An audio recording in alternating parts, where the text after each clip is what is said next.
अस्सलाम वालेकुम। कंट्रोवर्सी के स्पेशल एपिसोड के साथ आपकी खिदमत में हाज़िर हैं। अगरचे हम इस हमारे प्रोग्राम का जो स्टाइल है वो हम तबसरा निगारों के साथ करते हैं, लेकिन आज हमने कहा कि अपोजिशन की जो सबसे बड़ी पार्टी है पाकिस्तान मुस्लिम लीग नवाज़, उनके जो सेक्रेटरी हैं, सेक्रेटरी जनरल जो हैं, उनसे बात की जाए। चौधरी एहसन इकबाल साहब जो हैं किसी तारफ़ के मोहताज नहीं हैं और कस्टोडियन रहे हैं जी ये सी पैक के, जब PMLN की हुकूमत रही है और सी पैक के दरमियान जो है वो $19 बिलियन के तो पावर के प्रोजेक्ट ही लगे। उसके अंदर और भी बहुत सारी चीज़ें हैं, उसके ऊपर भी बात करेंगे। और जो इस वक्त अपोजिशन का रोल अदा कर पा रही है या नहीं कर पा रही PMLN, उसके ऊपर भी बात करेंगे। और हुकूमत की जो परफॉर्मेंस है उसके ऊपर तो ज़ाहिर है बात करनी है। अपोजिशन ने नहीं करनी तो और किसने करनी है। मेरे साथ आज इस प्रोग्राम में अरसलान रफ़ीक भट्टी साहब भी मौजूद होंगे और भट्टी साहब जो हैं वो हमारे ब्यूरो चीफ़ हैं दिन मीडिया ग्रुप लाहौर के। अस्सलाम वालेकुम चौधरी साहब। जी वालेकुम अस्सलाम। अच्छा सर, ये बताइएगा कि इसी से शुरू कर लेते हैं। अब तक जो है हुकूमत की जो भी परफॉर्मेंस है और जो अपोजिशन ने उसमें जो किरदार अदा करना होता है, जो जिस तरह उसको पॉइंट आउट करना होता है, हम एज ए मीडिया पर्सन समझते हैं कि वो नहीं हो रहा। आप समझते हैं कि आप जस्टिफाई कर रहे हैं being an opposition leader, opposition party, इस पूरी सूरत हाल को?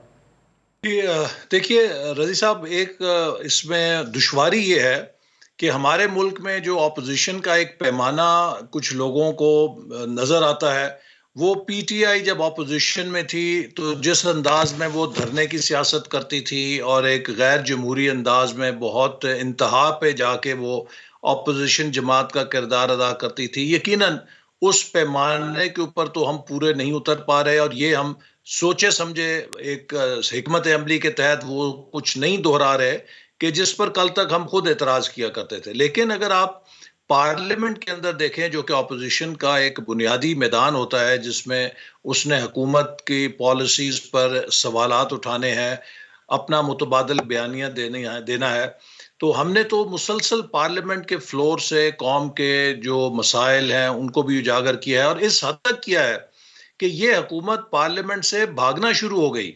और अब ये एक ऐसी सूरत हाल हमें दरपेश है कि तकरीबन 53 दिन कौमी असम्बली के इजलास के जो मतलूबा 130 दिन है, आईनी ज़रूरत है, उसमें से अभी पूरे होने बाकी हैं और कुल मिला के तकरीबन 60 दिन ही रह गए हैं जो पार्लिमानी साल के रहते हैं। तो अब ये तकरीबन 2 महीने इन्हें लगातार कौमी असम्बली का इजलास करना पड़ेगा ताकि ये वो मतलूबा दिन पूरे कर सकें। और ये ऐसी सूरत पैदा क्यों हुई है? इसीलिए कि ये फरार करते थे कि अपोजिशन के जो सवालात हैं वो जवाब नहीं देना चाहते थे, अपोजिशन की जो इनका एहतसाब था उससे ये भागना चाहते थे।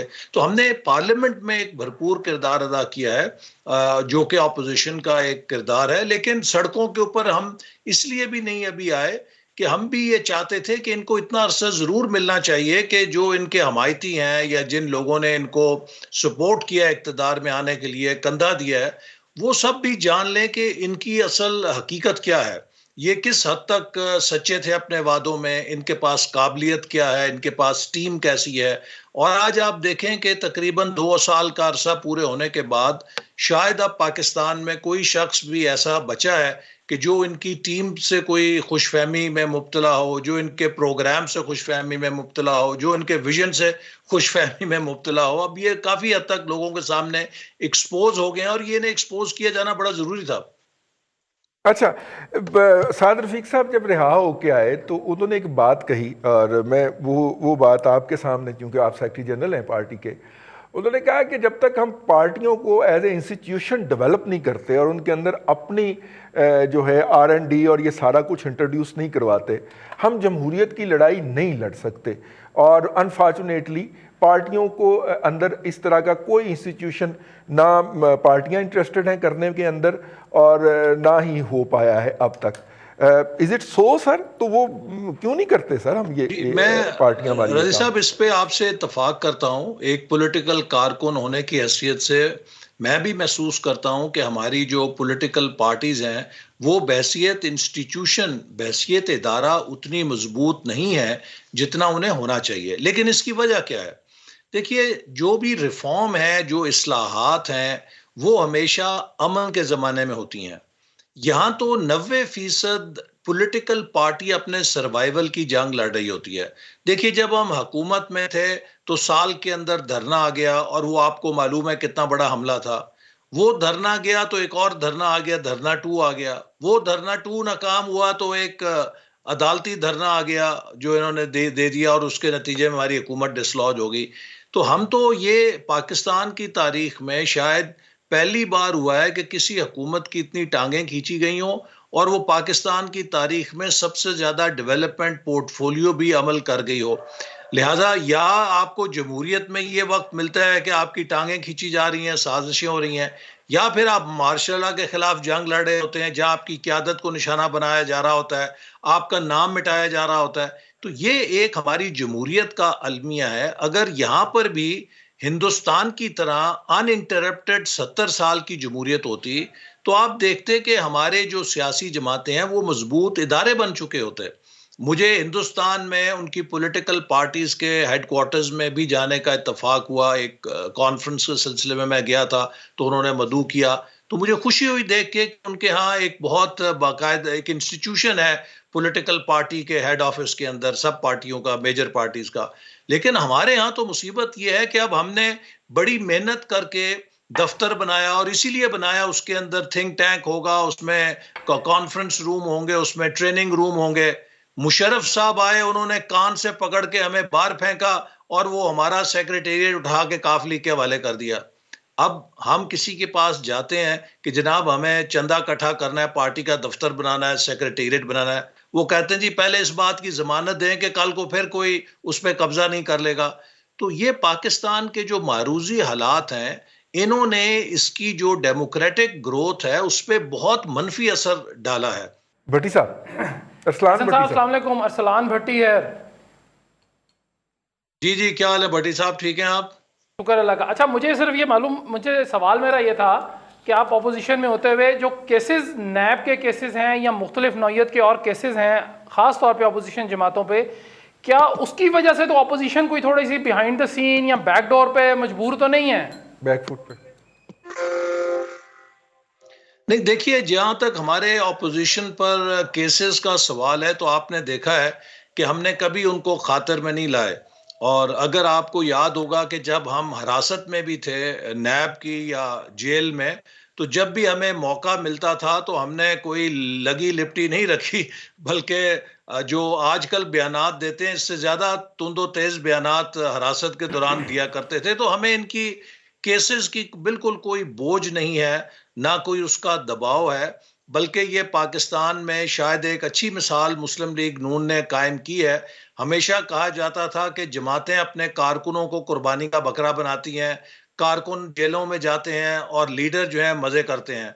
आप देखिए, अब तो मुस्लिम लीग नून ने बिल्कुल रिवर्स कर दिया है कि उसके तमाम जो सीनियर लीडरशिप है वो जेलों का सामना कर चुकी है, वो बदतरीन सख्तियां झील चुकी है, और उसने कारकुनों की बजाय खुद को कुर्बानी के लिए पेश किया है। और हम बिल्कुल कतन किसी भी सतह पे इनके इन हथकंडों से ना मरूब हैं, ना दबाव का शिकार हैं, बल्कि बदस्तूर इसके कि ये झूठे मुकदमात हम पे बनाते जा रहे हैं और हम अपना किरदार अदा कर रहे हैं। इन पर तनकीद पर कहीं पीछे नहीं है, इनकी नाकामियों को उजागर करने में कहीं पीछे नहीं है।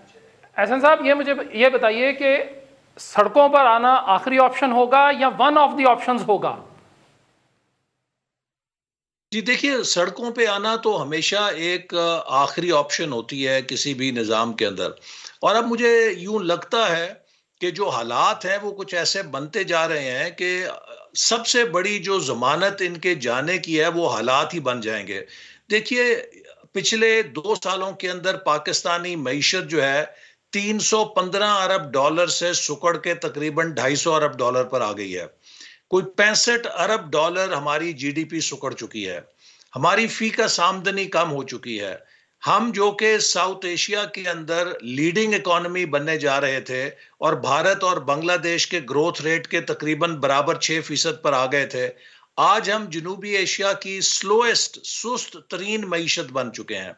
हमारे यहाँ आबादी का दबाव देखिए कितना है, और हमारी मईशत जो 5.8% पे थी, वो पिछले साल 1.9% पे गिर गई। यानी कि दुनिया में इतना बड़ा फॉल किसी एक साल में किसी मईशत ने नहीं लिया लेकिन एहसन जो साहब, वो हमारे तहरीक इंसाफ हुक्मरानों वाले ने जो हैं हमें मैशियत की दिखाया है। गिरावट का जिम्मेदार भी आपको समझते तकरीबन हैं। ये 4% के करीब मईशत इन्होंने गिरा दी है एक साल के अंदर, और इस साल तो अब नेगेटिव हो जाएगी।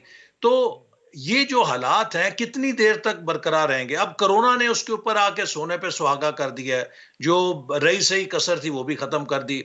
तो लिहाजा अगर पोस्ट कोरोना इस मुल्क ने चलना है या इस मुल्क की मईशत को हमने बहाल करना है, तो ये बात तो साबित हो गई है कि इस हुकूमत की जो हिकमत अमली है, जो इसकी महाजराई की सियासत है, जो इसकी नाअहली है, इनको कोई मसाइल का नहीं पता, फिर इन्होंने इंतजामी ढांचा पूरा मफलूज कर दिया है। और मैंने तो ये बात मीडिया पे भी कही है कि 3 चीजें बड़ी जरूरी होती हैं किसी मुल्क की ताकत में। एक उसकी मईशत, मईशत क्रैश कर दी इन्होंने। दूसरी उसकी इंतजामी सलाहियत, अफसर आज कोई फैसला करने के लिए तैयार नहीं है।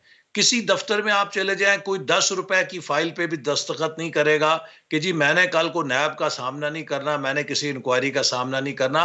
जो इंतजामिया के अंदर से एक कॉन्फिडेंस होता है वो खत्म कर दिया है इन्होंने।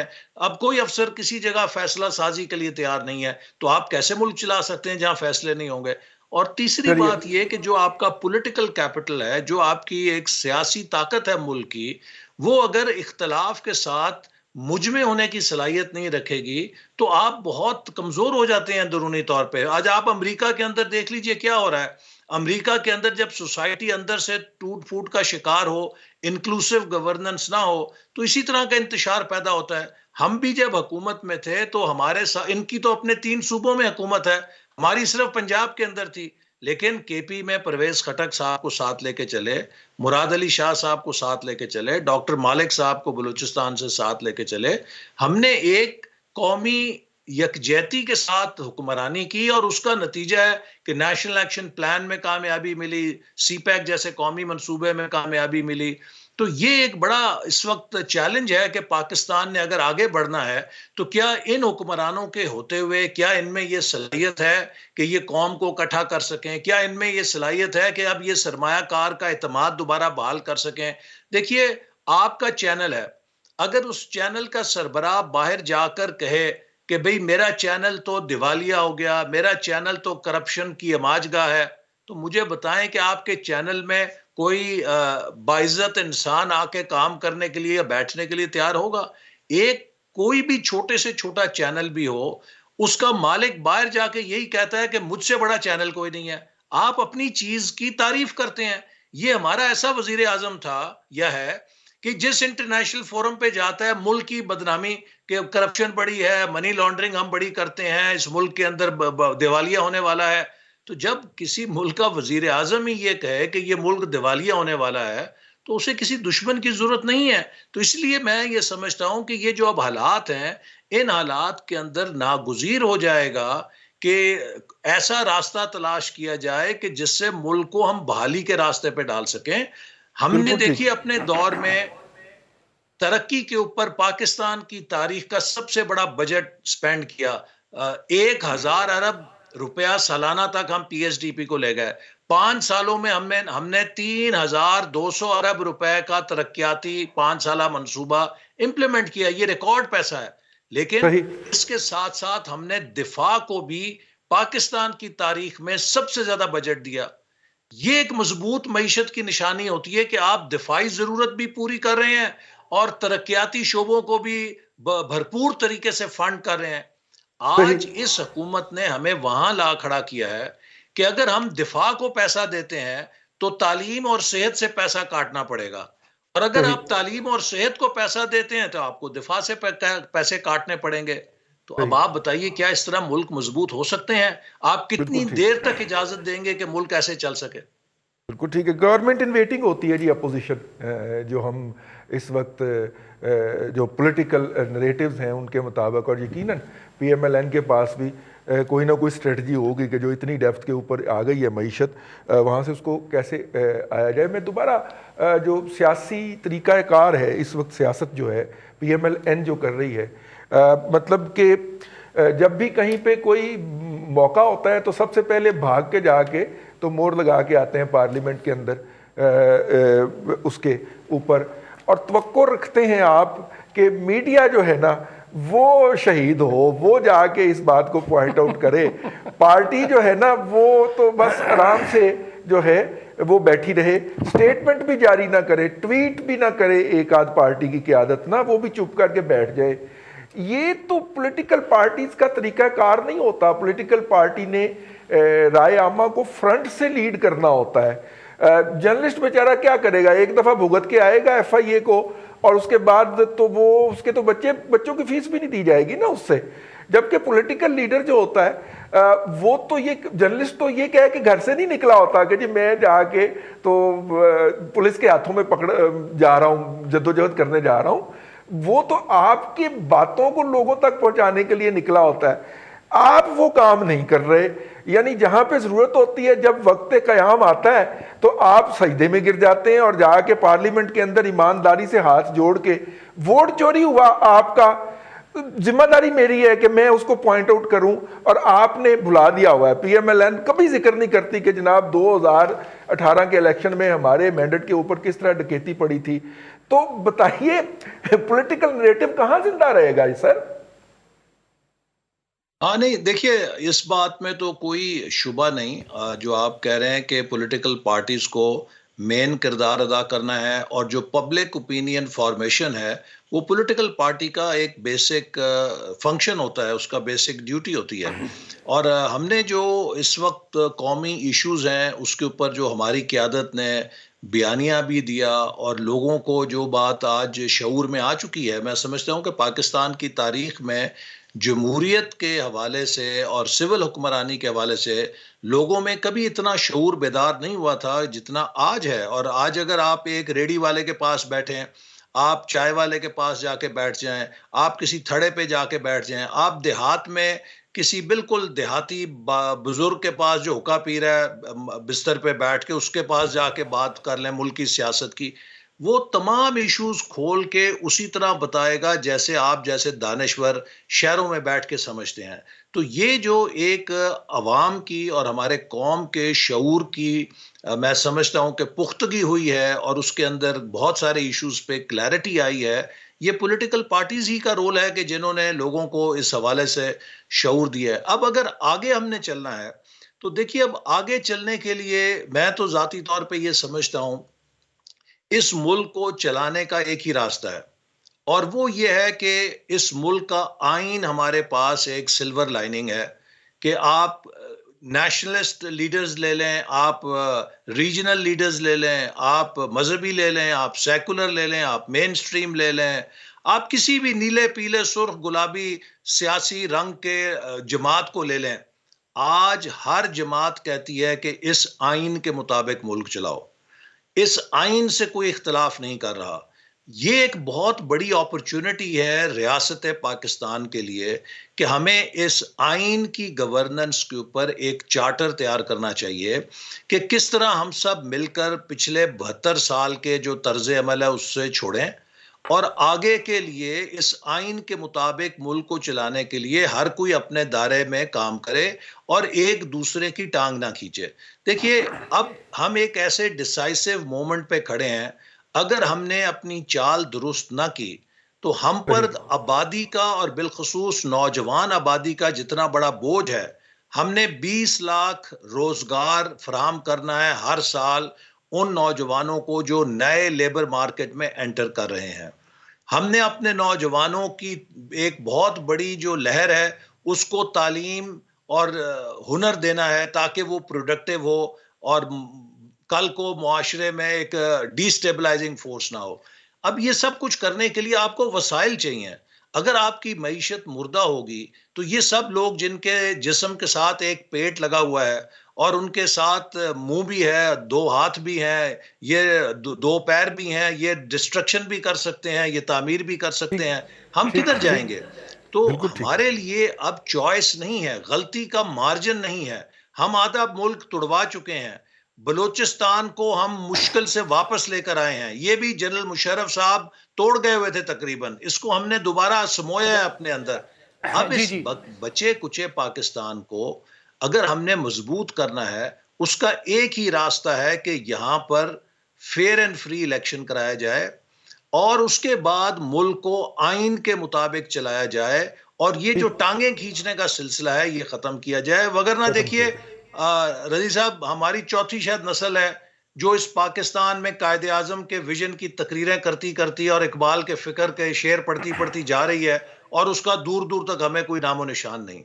अब अगली नस्ल हमारे जैसी डोसाइल नहीं है। ये जो अब नए नौजवान हैं ये बहुत ज्यादा हसास हैं, ये बहुत ज्यादा हमसे पुरजोश हैं और ये माफ नहीं करेंगे, ना हमें करेंगे ना किसी और को करेंगे। और मुझे डर है कि अगर हमने अपनी हालत ना बदली तो पाकिस्तान की जामियात से, पाकिस्तान की यूनिवर्सिटी से एक ऐसी लहर बर्पा होगी जो इस मुल्क को ठीक करने के लिए हम सब की फिर क्लास लेगी। क्योंकि नौजवानों का मुस्तकबिल एट स्टेक है, इसलिए जितने बड़े हैं आज इस मुल्क के उन सब पे जिम्मेदारी आयद होती है, चाहे वो पॉलिटिशियन है, चाहे वो जज है, चाहे वो जनरल है, चाहे वो ब्यूरोक्रेट है, चाहे वो प्राइवेट सेक्टर में है, चाहे वो मीडिया का मालिक है, कि हम सब इस मुल्क को आइन के मुताबिक चलाने के लिए एक कोड ऑफ कॉन्डक्ट पे मुत्तफिक हों। और अगर उससे हमने डिविएट किया और हमने पिछले 72 साल के तर्ज पे इस मुल्क को चलाने की कोशिश की तो खाकम बदहन मुस्तकबिल फिर अच्छा नहीं होगा, ये बहुत बुरा होगा।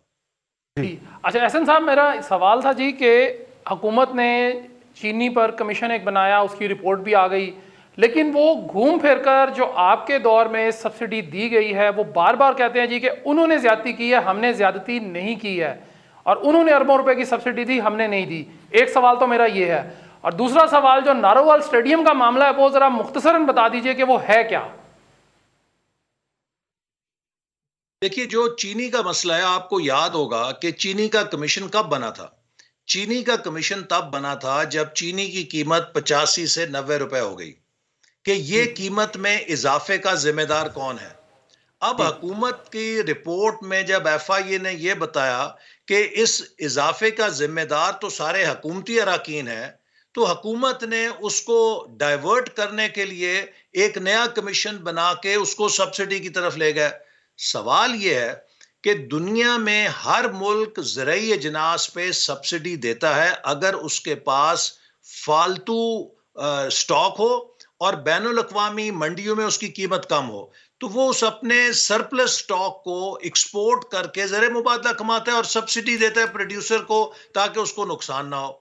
ये काम अमेरिका भी करता है, यूरोप भी करता है, हम सब करते हैं। असल इम्तिहान ये है आपकी पॉलिसी का कि आप सब्सिडी दें या ना दें, कंज्यूमर को प्राइस क्या मिल रही है। हमारे 5 सालों में हमने अगर सब्सिडी दी तो उससे एक आम आदमी को बोझ नहीं पड़ा, वो 50 से 55 रुपए किलो 5 साल चीनी लेता रहा, उसमें कोई इतनी एकदम फर्क नहीं आया। ये बताएं, अच्छा फिर हमने जब सब्सिडी, तो चीनी सरप्लस थी मुल्क के अंदर, इसीलिए जब वो एक्सपोर्ट हुई तो मुल्क के अंदर प्राइसेस पे कोई फर्क नहीं पड़ा।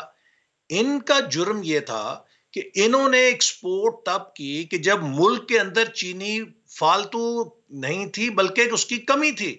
मुल्क के अंदर अपनी जरूरत के लिए चीनी है नहीं और आप एक्सपोर्ट करने की इजाजत दे रहे हैं, और फिर 40% डिवैल्यूएशन करके एक्सपोर्टर को तो बड़ा मार्जिन मिल चुका है, उसके ऊपर आप मजीद उसको सब्सिडी दे रहे हैं जिसकी जरूरत नहीं थी। तो ये सब कुछ जो हुआ है इसकी मंजूरी वजीर आजम ने और वजीर आला पंजाब ने दी है। तो हमने उन्हें यह कहा था कि जनाब इन दोनों को आप बुला के पूछिए। उस कमीशन ने वजीर आजम को खुद माना कि वजीर आजम की इजाजत से एक्सपोर्ट दी गई, लेकिन वजीर आजम को बुलाया तक नहीं, उनकी स्टेटमेंट तक रिकॉर्ड नहीं की। और फिर आखिर में मैं ये कहूंगा कि सवाल बड़ा सीधा और सादा है, ये सब्सिडी की तरफ ले जाके कंफ्यूज करते हैं। सवाल ये है कि इस मुल्क में 5 साल चीनी की कीमत 50-55 रुपए रही, उसके बाद अचानक 85-90 रुपए पीटीआई के दौर में गई। तो ये इंक्वायरी तो इस बात की थी कि 85-90 रुपए चीनी ले जाने का जिम्मेदार कौन है, जिससे 300 अरब रुपए का डाका पड़ा गरीब आदमी की जेब पे, जिससे तिजोरियां भरी पीटीआई के मिल मालकान ने और जाली एक्सपोर्ट की। मेरा दूसरा सवाल ले लीजिए। तो उस चोरी को छुपा गए और ऑपोजिशन पे मलबा डाल रहे हैं। चलें, वो दूसरा सवाल नारोवाल स्टेडियम वाला जरा मुख्तसरन बता दीजिए।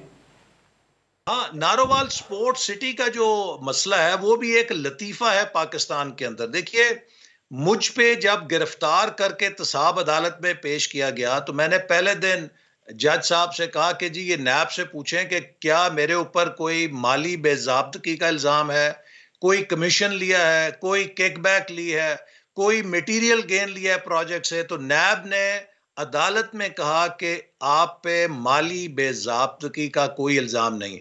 तो मैंने कहा जी क्या इल्जाम है? कि जी आपने इख्तियारात का नाजायज इस्तेमाल करके अपने हल्के नारोवाल के अंदर एक इतना बड़ा कौमी मंसूबा क्यों बनाया है? मैंने कहा जनाब आपको मालूम है कि इस जगह का, इस साइट का इंतखाब कब हुआ था? यूसुफ रजा गिलानी साहब के दौर में 2009 में इस मंसूबे की मंजूरी हुई थी नारोवाल में बनने के लिए। तो मैं तब तो वजीर नहीं था, लेकिन उस दौर में 1.5-2 साल उन्होंने काम करके इसको छोड़ दिया। खंडर था जब हम 2013 में आए हैं, तो हमारी हुकूमत ने उस खंडर को एक मंसूबे में मुकम्मल किया और उसका स्कोप बढ़ाया, इसलिए कि जो कौमी मेयार है उसके मुताबिक हो। अगर क्रिकेट के मैच हैं तो वो नेशनल लेवल के वहाँ टेस्ट मैच और फर्स्ट क्लास मैचेस हो सकें, तो उसकी जो प्लेयर्स की साथ जो तमाशाइयों की गुंजाइश है वो बढ़ा दी, उससे उसकी कॉस्ट बढ़ी। लेकिन वो कॉस्ट मैंने प्रूव नहीं की। जो हुकूमत के इदारे हैं, CDWP है, NEC है, कैबिनेट है, पार्लियामेंट है, उन सबसे वो बजट अप्रूव होता है। तो उससे अप्रूव हुआ, आपको क्या इस पे शिकायत है? फिर क्या मैंने कोई नाइट क्लब बनाया, मैंने कोई जुआ खाना बनाया, मैंने कोई शराब खाना बनाया? मैंने खेलों का एक ऐसा इंफ्रास्ट्रक्चर बनाया जिस जैसे 20 स्पोर्ट्स कॉम्प्लेक्स और बनने चाहिए मुल्क के अंदर। तो मुझे सही। बताएं क्या गुनाह है मेरा? तो ये तो एक सिर्फ पकड़ने के लिए और बंद करने के लिए और किरदार कुशी करने के लिए कि इनके ऊपर इल्जामात लगा के किसी का कपड़ा साफ नजर ना आए, सफेद नजर ना आए, सबको गंदा करो। और इसीलिए मैं ये कहता हूं कि कुरान मजीद में गीबत की सजा कहा है कि मुर्दा भाई के गोश्त खाने जैसा गुनाह है, बहुत बड़ा। और गीबत क्या है? कि किसी ठीक। शख्स के अंदर एक बुराई है, आप उसकी पीठ पीछे वो बयान करें। लेकिन बोहतान वो होता है कि जो किसी में बुराई नहीं है, आप झूठ इल्जाम उसके ऊपर लगाएं। इस हुकूमत ने अपनी पूरी सियासत बोहतानों के ऊपर खड़ी की हुई है, झूठे इल्जाम लगा लगा के। और सही। इसीलिए मेरा ये ईमान है कि ये 100 साल भी बैठे रहें, कभी इनके अंदर बरकत नहीं आ सकती। रोज कौम बिल्कुल को एक ठीक। नया अजाब और नहुसत भुगतनी पड़ेगी इनकी, क्योंकि सही। ये इक्तदार में ही इल्जामात लगाकर आए हैं, बोहतान के ऊपर आए हैं, किरदार कुशी करके आए हैं, जो हमारे दीन के अंदर बहुत ही नापसंदीदा औसाफ है। बिल्कुल ठीक।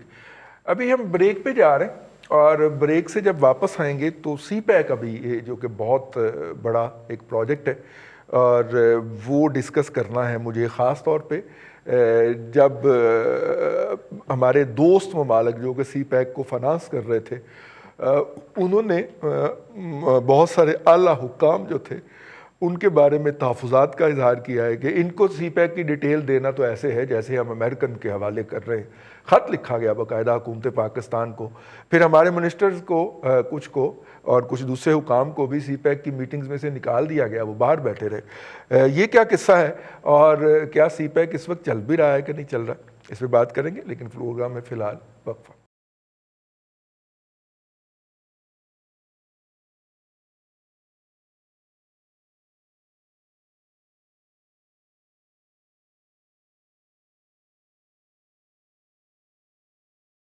Welcome back. कंट्रोवर्सी टुडे के आज के एपिसोड के अंदर हमारे साथ मौजूद हैं चौधरी एहसन इकबाल साहब। चौधरी साहब जो हैं वो सेक्रेटरी जनरल हैं पाकिस्तान मुस्लिम लीग नून के, और मेरे साथ स्टूडियो में मौजूद हैं जनाब अरसलान रफ़ीक भट्टी साहब। चौधरी साहब की तरफ वापस चलते हैं। चौधरी साहब, सी पैक पे तो मैं बात करूँगा इस सेगमेंट में, लेकिन अगर कोरोना की बात कर लें, कोरोना से पहले दुनिया के जितने भी इकनॉमिक इंडिकेटर्स हैं, मेजर करने वाले अदारे हैं जिनके अंदर आप इकॉनमिस्ट से शुरू हो जाइए, Bloomberg, Moody's, world bank, IMF, एशियाई तरक्याती बैंक, सब कह रहे थे कि स्लो डाउन आएगा 2020 में। इकनॉमिक स्लो डाउन है, ग्लोबल इकनॉमिक स्लो डाउन है। चाइना ने भी अपनी ग्रोथ रेट कम कर दी, उसकी फोरकास्ट कम कर दी, इंडिया ने भी कम कर दी। साडा तो बेड़ा ही गर्क हो गया ना जी हम तो नेगेटिव में चले गए, लेकिन ऊपर से कोरोना आ गया। अब ये एक डबल जेपर्डी हो गई ना, एक तो ग्लोबल स्लो डाउन पहले ही आ रहा था, ऊपर से कोरोना आ गया। अब ये जो डबल जेपर्डी हुई है, इससे रिवाइवल के लिए भी आपको एक्स्ट्रा ऑर्डिनरी स्पेशल मेजर्स चाहिए होंगे। अब पॉलिटिकल पार्टीज के अंदर तो कोई ऐसा अदारा एग्जिस्ट नहीं करता कि जिसने कोई स्टडी की हो कि जनाब लेट से अपोजिशन भी जो होती है वो तो गवर्नमेंट इन वेटिंग होती है ना जी। तो अब क्या कोई ऐसी को गिद्दड़ सिंह ही है आपकी पार्टी के पास, you been the custodian of the party, आप फील करते हो कि जनाब अगर इस सूरत हाल में आप हों तो आपके पास क्या वो एक पूरा रोड मैप और पूरी कम्प्रीहेंसिव किस्म की उसकी जो चैलेंजेस हैं इस वक्त।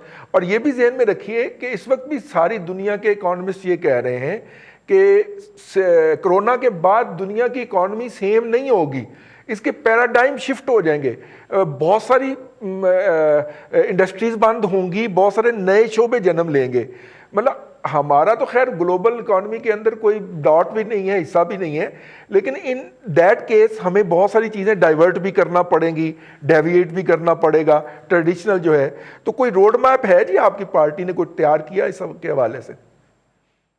देखिए, हमने तो पाकिस्तान के लिए एक बहुत आते साथ ही रोड मैप बनाया था, विजन 2025, जिसके तहत हमारा मकसद ये था कि हम पाकिस्तानी इकोनॉमी के स्ट्रक्चर को बदलें। और ये जो एक बुनियादी तौर पे बड़ी कमोडिटी एग्रीकल्चर इकोनॉमी है, इसको वैल्यू एडेड एग्रीकल्चर पे लेके जाएं, इसको इंडस्ट्रियल इकोनॉमी बनाएं और इसको टेक्नोलॉजी बेस्ड इकोनॉमी बनाएं, इसे एक नॉलेज इकोनॉमी की तरफ लेके जाएं। और हम उसकी तरफ चल रहे थे। मैं आपको एक मिसाल देता हूँ रजी कि देखिए डिसकंटिन्यूटी मुल्क को किस तरह तबाह करती है। 2018-19 के बजट में हमने एक नया मंसूबा शुरू किया था जिसका मकसद ये था कि पाकिस्तान में 1 लाख नौजवानों को हम 2 से 3 सालों में big data, artificial intelligence, cloud computing और जो एंटरप्राइज रिसोर्स प्लानिंग के सॉफ्टवेयर होते हैं जिसमें सैप है और दीगर हैं, इनकी ओरेकल है, इनके ऊपर हम ट्रेनिंग देंगे, सर्टिफिकेशंस देंगे। और हुकूमत पाकिस्तान, इनके चूंकि 70,000 80,000 फीस होती है, एक आम आदमी नौजवान अफोर्ड नहीं कर सकता, वो हुकूमत देगी। और हम ये 1 लाख नौजवान जो कि दुनिया में अब डिजिटल इकोनॉमी को चलाने के लिए ये नए स्किल्स दरकार हैं, वो वर्क फोर्स देंगे, नौजवान होगी। तो देखिए पाकिस्तान को ना सिर्फ एक आम हालात में ब्रेक थ्रू मिल जाता, बल्कि अब जो कोरोना के बाद एक नई डिजिटल इकोनॉमी पैराडाइम जिसकी आप बात कर रहे हैं वो ज़्यादा रेलेवेंट हो जाएगा। हमारे पास वो अफरादी कुव्वत होती कि हम पूरी दुनिया की वो मांग पूरी कर सकते। इन जालिमों ने आते साथ हमारे वो सारे मंसूबे बंद कर दिए। हमने अपने ज़माने में हायर एजुकेशन कमीशन का जो बजट था डेवलपमेंट, जब हम आए तो कोई 12-13 अरब रुपए था, उसको मैं 46 या 47 अरब पे ले गया था, 3 गुना से ज्यादा इजाफा कर दिया था। और हम यूनिवर्सिटीज के जरिए वो ह्यूमन रिसोर्स पैदा कर रहे थे कि जो एक मॉडर्न इकोनॉमी के लिए हमें दरकार होगा। हमने यूएस पाकिस्तान नॉलेज कॉरिडोर का मंसूबा शुरू किया जिसमें यह कहा गया था कि हम हर साल 1000 साइंस और इंजीनियरिंग में अमेरिका की अच्छी यूनिवर्सिटियों से पीएचडी तैयार करेंगे अगले 10 साल के लिए। ये 10,000 पीएचडीज अगर हमें मिल जाते तो ये हमारी बैकबोन थी एक नॉलेज इकोनॉमी के लिए। अब इस हुकूमत को तो सिर्फ जो इसका विजन है वो ये है कि लंगर खाने खोलो, पनाह गाहें खोलो। अब वो लंगर खाने और पनाह गाह भी भूल गए हैं। आप मुझे बताएं कि जो इतना शोर हुआ था जी लंगर खाने चलेंगे, पनाह गाहें चलेंगी, तो अब तो उनका वक्त था। जो बेचारे गरीब मजदूर थे, किसान जो बेरोजगार थे, तो हमने तो इस पूरी कोरोना के अंदर नहीं देखा कि किसी लंगर खाने से किसी को खाना मिला हो, किसी पनाह गाह में किसी छत जिसके पास नहीं है उसने जाके अपना सर छुपाया हो। ये तो टीवी के ऊपर चलते हैं, 2-4 दिन ड्रामा करते हैं, उसके बाद एक नया ड्रामा तलाश करते हैं। अब आप इससे अंदाजा कीजिए कि वजीर आजम की सबसे ज्यादा मीटिंग्स जो हैं वो तर्जुमानों के साथ होती हैं। इतने काबीना के इजलास नहीं हुए जितने तर्जुमानों के इजलास हुए हैं। इतने काबीना के वजीर नहीं हैं जितने इन्होंने तर्जुमान मुकर्रर किए हुए हैं। इनके नजदीक जो हुक्मरानी है वो तर्जुमानों के लिए है, तर्जुमानों के जरिए है और तर्जुमानों की है। और ये सिर्फ सोशल मीडिया पे गालियां निकाल के ट्रोलिंग करके समझते हैं कि हमने बड़ा अच्छा काम कर लिया, आज किसकी लिटर परेड ज्यादा की है, कितने ट्रोल्स ने किसको ज्यादा गालियां दी हैं, शाम को वजीर आजम साहब से उनको शाबाश मिल जाती है। अब इस तरह मुल्क के मसले तो हल नहीं हो सकते ना। हमारे पास इस मुल्क का एक पूरा निज़ाम और एक प्रोग्राम भी है। और मैं ये बात भी कहूं, देखिए आज ये बात साबित हो गई है कि पाकिस्तान में अगर कोई टीम है जो डिलीवर कर सकती है, जो परफॉर्म कर सकती है, वो PMLN के पास है। हमने पंजाब की हुकूमत से और मरकज की हुकूमत से डिलीवरी करके दिखाया है। लोड शेडिंग को खत्म करना कोई आसान काम नहीं था। 4 सालों के अंदर 28 अरब डॉलर CPEC के मंसूबे जमीन पे खड़ा करना आसान काम नहीं था। इस मुल्क से दहशत गर्दी और तशद्दुद जो पिछले कई अशरों से था, उसको खत्म करना आसान काम नहीं था। ये सब चीजें PMLN ने कामयाबी से की और अपनी एबिलिटी टू परफॉर्म या डिलीवर साबित की है। किसी और जमात के मुकाबले में मुस्लिम लीग नून ही है कि जिसके पास वो टीम है जो इस इंतजामी ढांचे को समझती है, जो एक इक्तसादी विजन रखती है और जो डिलीवर करने की सलाहियत रखती है। अब इस हुकूमत ने जो सबसे बड़ा एक मैं समझता हूं कि गुनाह किया है और जो एक खराबी की है, देखिए मईशत जो है उसके दो हिस्से होते हैं। एक उसका हार्डवेयर होता है, एक उसका सॉफ्टवेयर होता है। और मेरे नजदीक जो हार्डवेयर है उसकी अहमियत 30-40% होती है। 60-70% जो सेंटिमेंट या कॉन्फिडेंस होता है, जो सॉफ्टवेयर होता है, उससे मईशत चलती है। हमने 5 सालों में CPEC जैसा मंसूबा हमारी पोस्ट पे आया तो पाकिस्तान के लिए एक सेंटिमेंट बिल्ड कर लिया और अल्हम्दुलिल्लाह जनवरी 2018 में वर्ल्ड बैंक की जो फोरकास्ट छपी उसमें अगले 2 सालों के लिए उन्होंने हमें 6% पे ग्रोथ करते हुए दिखाया। अब अगर गुज़श्ता साल हम उसी मोमेंटम पे होते कि 6% पे ग्रो कर रहे होते तो ये जो एक हमें डिप आई है कोरोना की, हम इसे एब्जॉर्ब कर जाते। लेकिन कोरोना से पहले ही इस हुकूमत ने तो मईशत खड़ी कर दी थी। आपको याद होगा कारखाने बंद हो गए थे सारे, ऑटो इंडस्ट्री बंद हो गई थी, इंजीनियरिंग इंडस्ट्री बंद हो गई थी, पिछली 4 की 4 ज़रई फसलें तबाह हो चुकी हैं। और इनकी जो सलाहियत है वो आप ये टिड्डी दल से देख लें कि उसको ये काबू करने में बेबस हैं। आप सिर्फ कहते हैं जी ढोल बजाओ तो इसका मुकाबला करो। भाई खाली ढोल बज के 21वीं सदी में तो नहीं मुकाबला होता। अगर ये वक्त के ऊपर 10 करोड़ का स्प्रे कर लेते तो 800 अरब की ज़रई मईशत का नुकसान हम बचा सकते थे। तो इनका अलमिया यह है कि इनको ऊपर अब एतमाद नहीं रहा, ना सरमायाकार का, ना इन्वेस्टर और बिजनेसमैन का, ना प्रोफेशनल्स का। अब जितनी देर ये रहेंगे पाकिस्तान से पैसा भागता रहेगा, पाकिस्तान से टैलेंट भागता रहेगा। तो हमारे साथ जो एक एडवांटेज है, मैं समझता हूं कि अब भी हालात आसान नहीं है और मैं समझता हूं कि अब हमें 4-5 साल लगेंगे कम से कम 2018 तक वापस आते हुए, जितनी तबाही कर दी है इन्होंने। लेकिन अगर मजीद तबाही ये कर गए तो चौधरी शुजात साहब ने जो कहा था कि मुझे तो लगता है कि कोई मुल्क का वजीर आजम बनने के लिए तैयार नहीं होगा कि लोगों के इनके हिस्से के पत्थर वो क्यों खाए, अपना मुंह क्यों काला कराए, जो इज्जत है उसे बचा के रखेगा। तो खुदा ना खास्ता हालात वहां ना पहुंच जाएं कि कोई हुकूमत लेने के लिए तैयार ना हो कि हम ये 1-2 साल बाद लोगों के पत्थर क्यों खाएं। ये तो इतनी तबाही कर गए, ये 2-4-5 साल में भी मुल्क ठीक नहीं हो सकता। अभी तो ये है कि हिम्मत करें, सबको मिलाया जाए तो 2-3 साल में कोई सिमत दुरुस्त की जा सकती है, दोबारा खड़ा किया जा सकता है। लेकिन अगर ये इसी तरह चीजें टूटती रहीं तो फिर खुदा ना खास्ता बहुत ज्यादा डैमेज हो जाएगा। और मैं समझता हूं कि जो वो सारे इदारे हैं, वो सारे मुतल्लिकीन हैं, वो सारे स्टेक होल्डर्स हैं जो इस मुल्क के मुस्तकबिल में स्टेक रखते हैं, ये उन सब की ऊपर इसका फिर असर आएगा कि ये मुल्क किधर चला गया। बिल्कुल ठीक है। वैसे भट्टी साहब कितने तर्जुमान हैं? आप तो गिनती किया करते हैं हुकूमत की। इस वक्त 68 तर्जुमान हैं, कैबिनेट से ज्यादा 50 हैं। और प्राइम मिनिस्टर जो है उनकी मीटिंग लेते हैं रेगुलर। जी रेगुलर कोई और करे ना करे वो मीटिंग जरूर वो मैं एक इंटरेस्टिंग बात मैं आपको बताऊं, वजारत इत्तलात के एक आला अफसर जो थे, मैंने उनसे कहा कि देखिए हुकूमत का बयानिया आपने तय करना होता है, तो यार आप जो हैं वो क्यों तय नहीं करते? उन्होंने कहा जी मैं मिट्टी के खेत तय करा। मैं प्राइम मिनिस्टर साहब बुलाते हैं बंदे को कि आज तुमने फलाने प्रोग्राम में जाना है और वहाँ पे रिजवान रजी की को ये गाली देनी है। कहते जी वो बंदा आगे से हाथ जोड़ता है कि सर मैं रिजवान रजी को जानता हूँ, मैं उस वक्त से उसको जानता हूँ जब वो एहसन इकबाल साहब के साथ काम किया करता था 96 के अंदर, मैं उसको अपनी मर्जी से अच्छा रगेद के आऊँगा। कहते नहीं, जो आपको कहा जा रहा है ना वो करना है, वो सेम अल्फाज के अंदर आपने बिल्कुल देनी है, और मैं 8:15 पे वो लगा के बैठा हूँ चैनल। हाँ, ठीक है, बिल्कुल तो ये होता है। अच्छा चौधरी साहब, ये जो हमें खबर आई फिर दबा दी गई कि चाइनीज हुकूमत ने बाकायदा प्रोटेस्ट किया हमारे साथ कि सी पैक के ऊपर जो हमने लोग रखे हैं वो लोग जो हैं उन्होंने उनके बारे में शदीद तहफ़्फ़ुज़ात का इजहार किया। एक तो ये लोग कौन है, मतलब कि कहाँ से आए हैं, क्या इनकी नेशनलिटी भी पाकिस्तानी नहीं है, और दूसरा ये बताइए, मुझे एज ए जर्नलिस्ट तो लगता है कि सी पैक वहाँ पे एक जामद सूरत के अंदर है। जो प्रोजेक्ट आपके दौर में शुरू हुए थे बस वही मुकम्मल हो रहे हैं, कोई नया प्रोजेक्ट तो इनिशिएट नहीं हुआ लग रहा है। अगर है तो मेरी रहनुमाई ज़रूर फरमाइएगा, और अगर ये नहीं होता तो इसका मतलब तो ये होगा कि लाइबिलिटी हमने उठा ली है। जाऊंगा, हाँ, मैं इस हद तक आगे जाऊंगा कि हमारी हुकूमत को सी पैक की सजा के तौर पे दोबारा नहीं आने दिया गया, क्योंकि जो आलमी सियासत थी और मंजरनामा था, अगर हम दोबारा आ जाते तो सी पैक जिस जगह चला जाता उससे चीन को इस खित्ते में बहुत ज़्यादा असर मिल सकता था।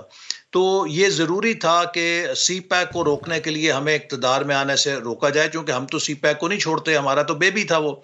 तो मुझे ये इस पे कोई शुबा नहीं है कि हमें अगर इक़्तिदार में नहीं आने दिया गया तो उसकी बुनियादी वजह ये थी कि सी पैक को ब्रेक्स लगानी है, और आपने देखा वो ब्रेक्स लग गई। ये हुकूमत आई, इसने कहा नहीं जी अब हम सी पैक को बहुत आगे लेके जाएंगे। चाइना गए, वजीर आजम साहब और चीनी क़यादत को बता के आए, अब आप देखिएगा सी पैक पे हमारी छलांगे, हम एक सी पैक अथॉरिटी बना रहे हैं। और मैंने उस वक्त भी कहा था कि अथॉरिटी बनाने का जवाज़ मुझे समझ में नहीं आता। हमने 4 सालों में 28 अरब डॉलर के मंसूबे ज़मीन में खड़े किए हैं। हमने किसी अथॉरिटी के ज़रिए तो नहीं किए, हमने इन्हीं अफसरों के ज़रिए, इन्हीं महकमों के ज़रिए। हम पाकिस्तान की जो सिविल सर्विस है, ब्यूरोक्रेसी है, उसको बुरा भला भी कहते हैं, लेकिन ये बहुत कैपेबल भी है। अगर आप इसको लीडरशिप दें, अगर आप इसको इनिशिएटिव दें, तो ये डिलीवर कर सकती है, और इसने डिलीवर करके दिखाया। ये जितने बड़े बड़े मंसूबे हमने बनाए, ये पाकिस्तान के अफसरों ने, पाकिस्तान के सरकारी जो महकमे हैं, वजारतें हैं, उनके अफसरों ने, वो हमारी टीम थी, वो हम तो सिर्फ लीड करते थे, काम तो जमीन पे वो करते थे। तो इसी वजारतों से हमने ये सारा कुछ खड़ा किया। तो आप एक अथॉरिटी क्यों बनाना चाहते हैं कि नहीं जी नहीं, अथॉरिटी के बगैर काम नहीं चलेगा। अच्छा जी, अथॉरिटी बन गई, अथॉरिटी के चेयरमैन भी लग गए। अब आप ये देखिए कि सी पैक में, इससे खुद अंदाजा कर लीजिए कि कितना काम है कि सी पैक अथॉरिटी के चेयरमैन को पार्ट टाइम जॉब कर दिया गया। उनको वहां से वजारत इत्तलात में ले गए, मुआविन खुसूसी के, अब वजीर आजम साहब की तशहीर पे आप काम करें। तो जब सी पैक अथॉरिटी का चेयरमैन कुल वक्ती नहीं जुज वक्ती हो गया है, पार्ट टाइम हो गया है, तो ये अज खुद इस बात की दलील है कि इसका मतलब वहां पे कोई काम नहीं रह गया। अब अगर वाकई सी पैक में संजीदगी होती तो एक फुल टाइम चेयरमैन तो होता वहां पर। सही। अच्छा, एक जो है वो आपने सीएसएस के एग्ज़ाम के अंदर भी बड़ी रिफॉर्म्स की थी, मुझे याद है। अब पता नहीं वो रिफॉर्म्स ग्राउंड पे आ सकी हैं या नहीं आ सकी, लेकिन कोरोना का बहाना करके जिस तरह का इस दफ़ा सीएसएस का इम्तिहान लेना चाह रही है मौजूदा हुकूमत, मुझे तो लगता है कि ये सिविल ब्यूरोक्रेसी का भी बेड़ा गर्क करने की बुनियाद रखने लगे हैं, क्योंकि वो ऑनलाइन इम्तिहानात और वो पता नहीं क्या क्या ड्रामे इस वक्त डिस्कस हो रहे हैं। पहले तो ये बताइएगा कि वो जो आपने रिफॉर्म्स की थी वो मटीरियलाइज हो गई थी या इन्होंने आके रोक दिए? जी जी, उसमें हमने कुछ हद तक तो काम कर लिया था। जो महकमों के अंदर हमने परफॉर्मेंस इंडिकेटर्स वगैरह मुतारिफ कराए थे और काफ़ी और इस्लाहात की थी। और कुछ जो है, जब आपको मालूम है कि नवाज शरीफ साहब की नाअहली हुई और उसके नतीजे में पनामा, और वो तकरीबन आखिरी 1.5-2 साल तो जो वजीर आजम का दफ्तर है वो वकीलों के साथ ही मसरूफ़ होता था कि सुप्रीम कोर्ट के अंदर क्या जवाब देना है, उधर क्या करना है। तो ये सारी चीज़ें जो हैं, ये हाईएस्ट लेवल पे इनकी अप्रूवल दरकार होती है, तो उससे हमें कुछ उसमें नुकसान हुआ। लेकिन वो सब चीज़ें प्राइम मिनिस्टर ऑफिस के अंदर अब हमने आखिरी साल में भेज दी हुई थी, वहाँ तैयार थी। लेकिन जो मुल्क के हालात हैं उनके पेश नज़र उस पर बर वक्त फैसले शायद हो जाते तो वो निकल जाती हैं। लेकिन मैं फिर भी समझता हूँ कि देखिए, जो ये हमारा मौजूदा ढांचा है, अगर हम इसको कुछ रद्दोबदल के साथ लीडरशिप दें, इनिशिएटिव दें, तो ये बहुत कुछ डेवलप कर सकता है। अब आप जो मर्जी रिफॉर्म कर लें, मैं आपको ये बात बताना चाहता हूं कि आखिरी हमारे दिनों में एक बड़ा हाई लेवल का इजलास था, उसमें एक नहायत सीनियर हमारे शख्सियत मौजूद थे। मैंने उनको ये बरमला बात कही कि देखिए, हमारी हुकूमत का तो नैब के जरिए आपने इलाज कर दिया, लेकिन ये बात मैं रिकॉर्ड पे बताना चाहता हूं कि आज के बाद से पाकिस्तान में अब कोई हुकूमत काम नहीं कर सकेगी, इसलिए कि जो खौफ और एक सरासीमगी की फजा इंतजामी ढांचे में फैला दी गई है, कोई अफसर 1 रुपए के फैसले पे भी दस्तखत नहीं करेगा। और इसकी मैं आपको 20 मिसालें दे सकता हूं कि आप देखिए, जब हमारी हुकूमत के आखिरी कुछ महीने थे तो इस्लामाबाद न्यू एयरपोर्ट तैयार हो गया था और उसके लिए एक टेंडर हुआ कि एक इंटरनेशनल ऑपरेटर लेकर आया जाए। वजीर आजम पाकिस्तान शाहिद खाकान अब्बासी साहब, मैं इस हद तक कहूंगा कि तकरीबन हर चारा उन्होंने बरता, डेस्परेटली हर तरह कोशिश की कि सिविल एविएशन से वो समरी कैबिनेट के सामने आ जाए। ये भी कहा कि आप उस पर कुछ ना लिखें, लेट द कैबिनेट डिसाइड, जो आपने टेंडर किया वो आप उसकी रिपोर्ट हमें भेज दें। सिविल एविएशन से वो समरी कैबिनेट के पास वो नहीं मंगा सके, क्योंकि हर अफसर कहता था कि जी ये पता नहीं कल कोई इंक्वायरी होगी, कोई हमें पूछेगा, हम क्या देंगे, हमारी बला से नहीं आता ना है, हमने ये समरी नहीं भेजनी। अब इस वक्त जो आपकी इंतजामी ढांचा है वो इस कदर मफलूज हो चुका है कि किसी सतह पे कोई अफसर फैसला करने का रिस्क लेने के लिए तैयार नहीं है। अब आप मुझे बताएं कि कौन सी इस्लाहात करेंगे जब आपके यहाँ एतमाद ही नहीं है, आपके निजाम में फैसला साजी ही खत्म हो गई है, तो आपकी कोई इस्लाहात क्या काम करेंगी? इस्लाहात तो तब काम करेंगी ना लोगों में इनिशिएटिव हो, लोगों में मोटिवेशन हो, लोगों में ड्राइव हो, कोई किसी मकसद की तरफ आप उन्हें आगे उभारें। ना कोई हुकूमत का एजेंडा उनके सामने है। मुझे अगले दिन एक अफसर से बात हो रही थी, वो कहते जी कम से कम हमें आपके जमाने में ये तो पता था कि हुकूमत की तरजीहात क्या हैं, कि हाँ जी इनकी तरजीह एनर्जी है, इनकी तरजीह इंफ्रास्ट्रक्चर है, इनकी तरजीह सी पैक है, तो सारी ब्यूरोक्रेसी लगी हुई थी उधर। वो कहा जी इस हुकूमत में तो हमें ये नहीं समझ आता कि इनकी तरजीहात क्या है, तो ना इनके पास कोई प्रोग्राम है। और जैसे मैंने कहा कि वो नारोवाल स्पोर्ट्स सिटी का एक केस है, झूठा केस है, 30-40 अफसरों को बुला के नैब के अंदर ये डरा धमका चुके हैं कि कुछ लिख कर दो वरना हम तुम्हें गिरफ्तार कर लेंगे। अब आप मुझे बताएं कि जो अफसर एक दफा बेचारा नैब के दफ्तर से हुआ था, वो तो कानों को हाथ लगाता है कि जी मेरी बला से आइंदा किसी प्रोजेक्ट की फाइल मेरे पास ना भेजना, वो पीछे से नोट लगा के किसी और की तरफ भेज देता है। अब इस तरह सिविल सर्विस चलती है, इस तरह पब्लिक सर्विस चलती है। अगर आपका ये इंतजामी ढांचा फैसले ही नहीं करेगा, आप कैसे मंसूबे लगा पाएंगे, आप कैसे पॉलिसीज बनाएंगे, आप कैसे मुल्क के लिए कोई नए इनिशिएटिव्स लेकर आ सकेंगे? तो हम तो एक दलदल में फंस गए हैं। वही तो ऐसा मैं जो समझा हूं कि सी पैक के ऊपर जो हमने कर्ज उठाना था वो हमने कर्ज उठा लिया, उसके जो प्रोजेक्ट लगने थे वो लग गए, लेकिन उन प्रोजेक्ट ने पाकिस्तान की तरक्की के अंदर, इसकी जीडीपी की बढ़ोतरी के अंदर जो हिस्सा डालना था वो नहीं डाल रहे। तो लिहाजा कर्ज हम अदा कर रहे हैं, उसका सूद भी अदा कर रहे हैं, और लेकिन ये तो उसका बेनिफिट नहीं मिल रहा। क्या यही सूरत हाल है? तकरीरें उठा के देखें तो मैं बार बार ये मुतनब्बे करता था कि देखिए सी पैक ही नहीं, हम बाकी भी जो डेवलपमेंट के प्रोजेक्ट्स लगा रहे हैं ये ग्रोथ के लिए लगा रहे हैं। हमारी जो प्रोजेक्शन थी कि पाकिस्तान 6% से तरक्की करेगा, उस 6% से तरक्की करने के लिए तवानाई की क्या जरूरत होगी, गैस की क्या होगी, बिजली की क्या होगी, सड़कों की क्या होगी, हेल्थ की क्या होगी, हर इंफ्रास्ट्रक्चर की क्या होगी, अगर हम 6% से ग्रो कर रहे हैं। अगर आपकी ग्रोथ रेट ही 1% आ गई है तो वो तो आपकी जितनी आपने इंफ्रास्ट्रक्चर की सप्लाई डाली है वो सरप्लस हो जाएगी, वो आपके गले का फंदा बन जाएगी। अगर हम 6% पे ग्रो करते रहते तो हमने ये जो मंसूबे लगाए थे, ये हमारा तखमीना था कि अगले 4 से 5 सालों में ये कम पड़ जाएंगे, हमें मजीद लगाने पड़ेंगे। अब तो मुझे लगता है कि अगर 1%, 2% से आप तरक्की करेंगे तो ये 10 साल बेशक आप इन्हीं से निकाल लें, चूंकि डिमांड ही नहीं पैदा होगी आपकी मईशत के अंदर। -1.9% पे हम ग्रो कर रहे हैं जी इस लम्हा मौजूद में, तो ये सारे हमारे लिए ज़रूरत से ज़्यादा हैं। चौधरी साहब बहुत शुक्रिया, आपने हमें ज्वाइन किया, इतना कीमती वक्त दिया और इतनी डिटेल में बात की। अगरचे गुफ्तगू के अंदर बहुत सारे पहलू हमेशा तिश्ना रह ही जाते हैं, और चौधरी साहब जो हैं वो जिस तरह हैंड्स ऑन रहे फैक्ट्स एंड फिगर के ऊपर, उनके साथ गुफ्तगू करते हुए आपको भी बहुत सारी ऐसी बातें हो सकती हैं जिनसे इख्तलाफ भी हो और इनकी पॉलिसी से भी इख्तलाफ हो सकता है। हमें फीडबैक ज़रूर दीजिएगा हमारे प्रोग्राम का। आज के लिए इतना ही। भट्टी साहब बहुत शुक्रिया, आपने मेरे सवालों की ये लगार के रास्ते में आने की कोशिश नहीं की, बहुत शुक्रिया आपका भी। आज के लिए इतना ही, कल फिर आपकी खिदमत में हाजिर होंगे। अपना ख्याल रखिएगा। अल्लाह हाफ़िज़।